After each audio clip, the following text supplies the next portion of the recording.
Hi students, Yadav chemistry classes के structure of atom के इस लेक्चर में आपका वेलकम है। बेटा, पिछले क्लास में हम लोग स्ट्रक्चर ऑफ एटम में आइसोटोप्स एंड आइसोबार्स को देखा था। उसी चीज़ को आज आगे कंटिन्यू करेंगे हम लोग। नेक्स्ट जो तीसरा टर्म है वो है आइसोडाइफर्स। आइसोडाइफर का मतलब होता है बेटा कि दो एटम्स हों जिनमें न्यूट्रॉन और प्रोटॉन का जो डिफरेंस आएगा वो इक्वल हो जाए। एन और पी का जो डिफरेंस आएगा दो एटम में, अगर वो बराबर हो तो then they are die isopher of each other, isodiapher of each other. They are the atom of different element which have the same difference of number of neutrons and protons. N minus P जो आएगा दो स्पीसी में वो equal होना चाहिए। Example के लिए आप देखें कि हमने यहाँ पे लिया है बोरोन एंड कार्बन में कंपेयर किया है, तो बोरोन का atomic number 5 and mass number 11 होता है, तो प्रोटॉन बेटा 5 होगा और न्यूट्रॉन हमारे पास होगा 11 माइनस 5 6। तो आप n माइनस पी निकालें, 6 माइनस 5 तो 1 आएगा। और कार्बन में भी आपके पास प्रोटॉन यहाँ पे 6 है, न्यूट्रॉन्स 13 माइनस 6 करोगे तो 7 आएगा।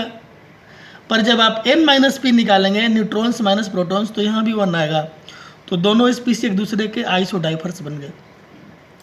दूसरा एग्जाम्पल मैंने आपको यहाँ बता रखा है कि नाइट्रोजन एंड फ्लोरीन को आप ले लें, तो नाइट्रोजन में प्रोटॉन 7, न्यूट्रॉन्स 15 माइनस 7 8, तो n माइनस पी निकालेंगे तो 1 आएगा।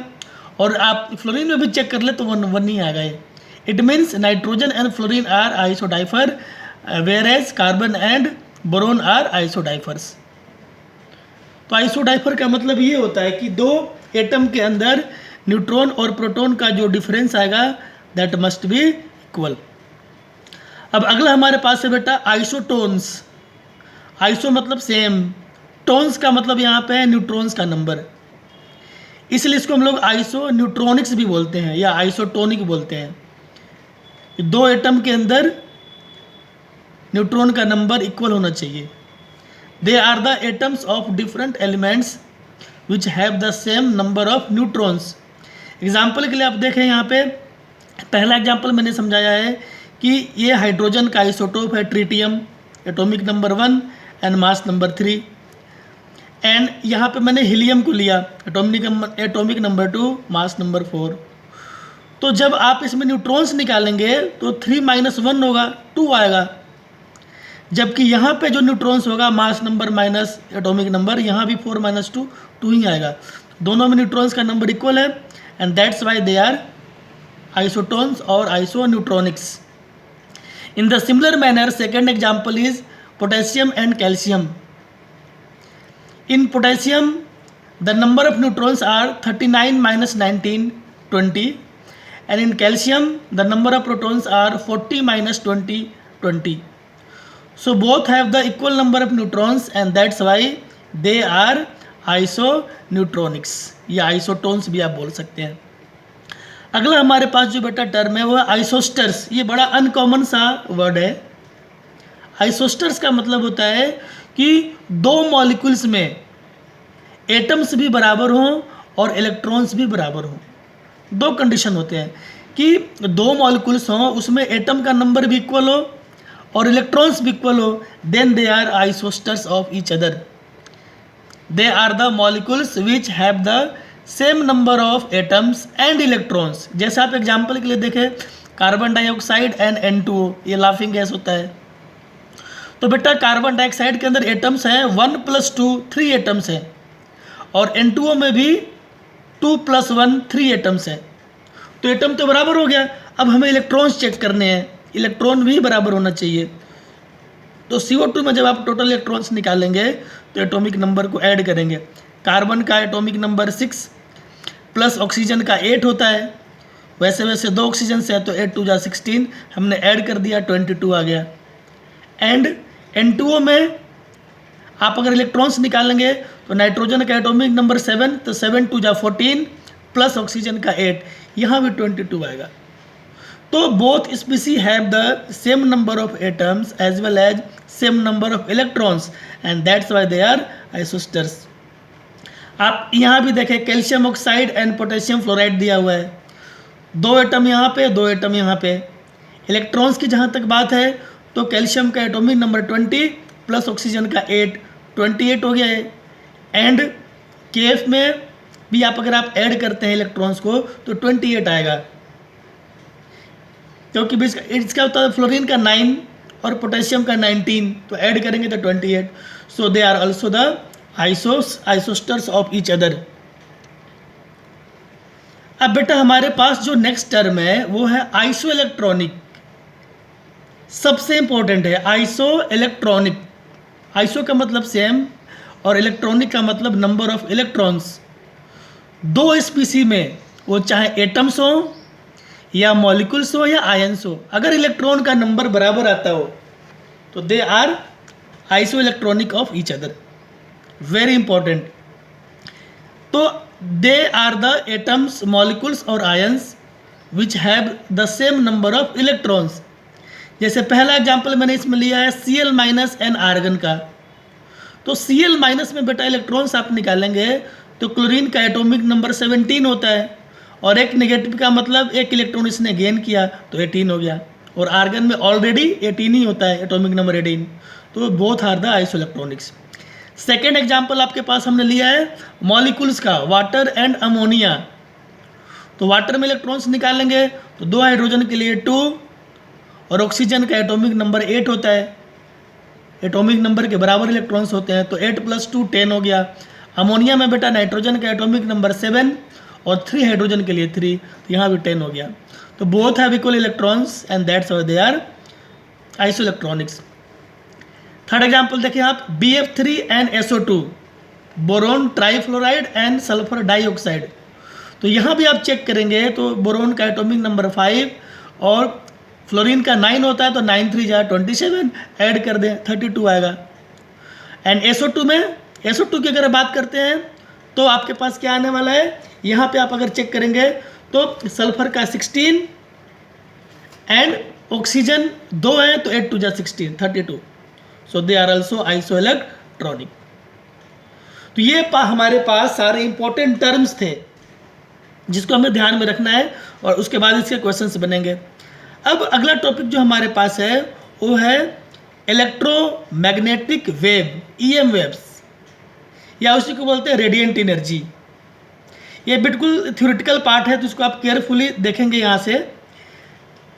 इसमें मैंने जो मेन बात बता रखी है कि इस थ्योरी के अकॉर्डिंग जब भी एनर्जी का ट्रांसमिशन होता है, जब एनर्जी एक बॉडी से दूसरे बॉडी में ट्रांसफ़र होती है तो वेव्स के फॉर्म में होती है, और उस वेव्स की जो वेलोसिटी होती है वो लाइट के बराबर होती है 3 × 10⁸ metre per second. According to this theory the energy transmitted from one body to another body is in form of waves, and these waves travel in the space with same speed as light 3 × 10⁸ metre per second. इसी waves को बेटा नाम देते हैं हम लोग electromagnetic wave, या आप रेडिएंट एनर्जी बोल सकते हैं। और यहाँ पे कई तरह के मैंने एग्जांपल बता रहे, रेडियो वेव्स होते हैं, माइक्रोवेव्स होते हैं, infrared rays, visible rays, ultraviolet rays, X rays, gamma rays and cosmic raise.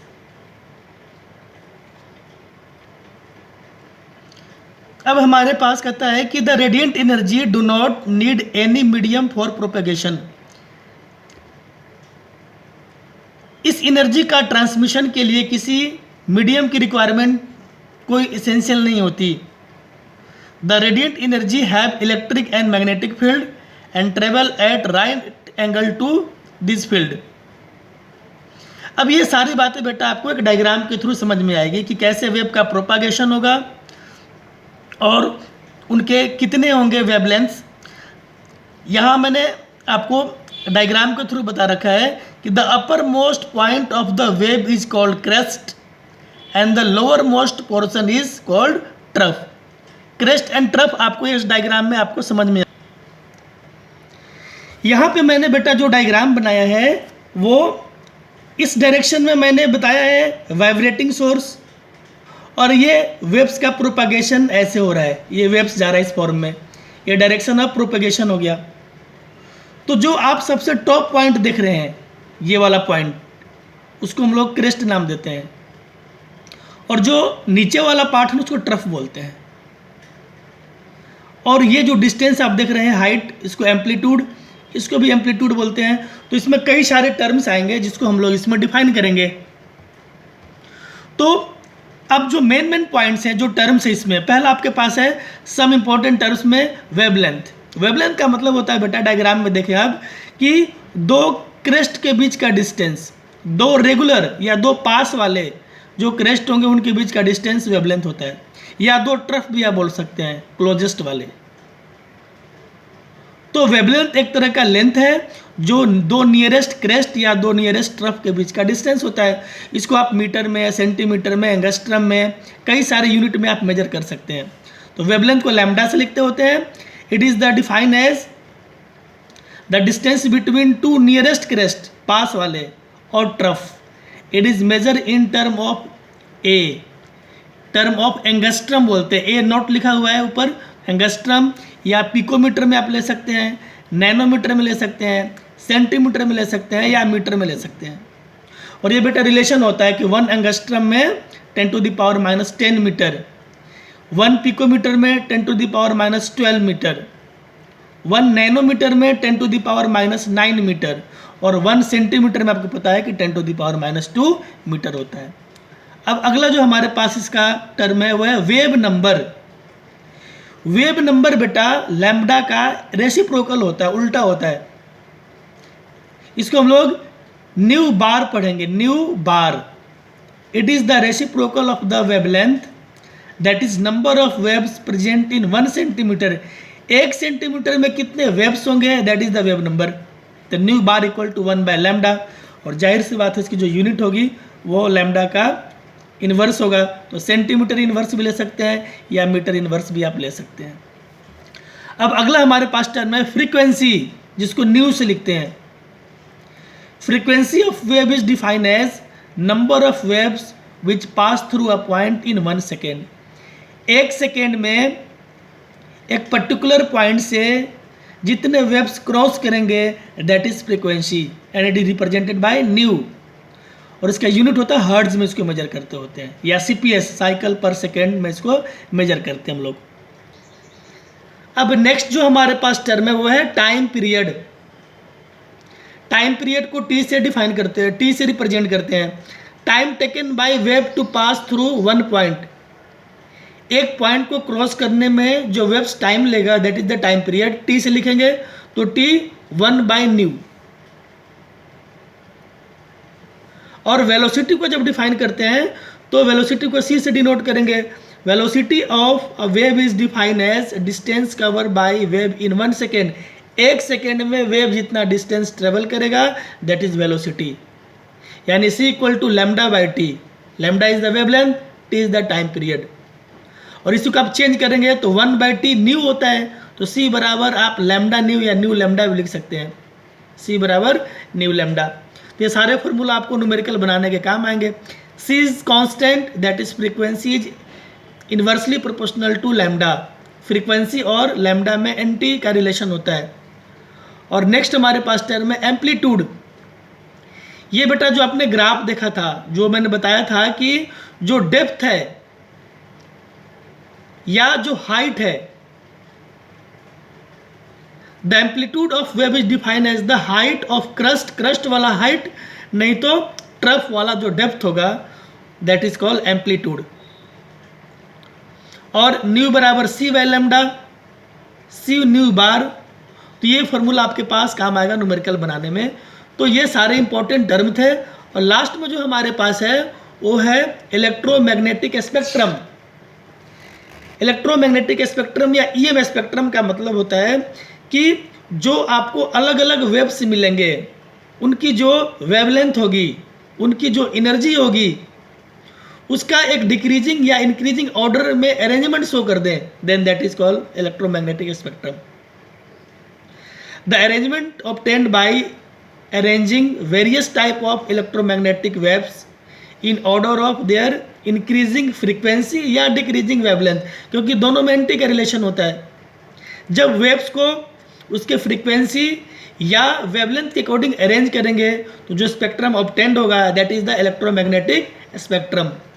और इस बात को आप यहाँ से देखें, मैंने अब सबके आपको वेवलेंथ नहीं याद रखने हैं कि मैंने यहाँ पर लिखा है कि लो फ्रीक्वेंसी लो एनर्जी और लॉन्गर लैम्डा, इधर इनवर्स होगा। Radio wave, microwave, infrared wave, visible, ultraviolet, X rays, gamma rays, ये सारे यहाँ पे दिखाए हुए हैं और उनकी ये वैल्यूज यहाँ पे राइट हुई है। तो एक बार आप यहाँ तक करेंगे और कल हम लोग इसको आगे कंटिन्यू करेंगे। Thank you.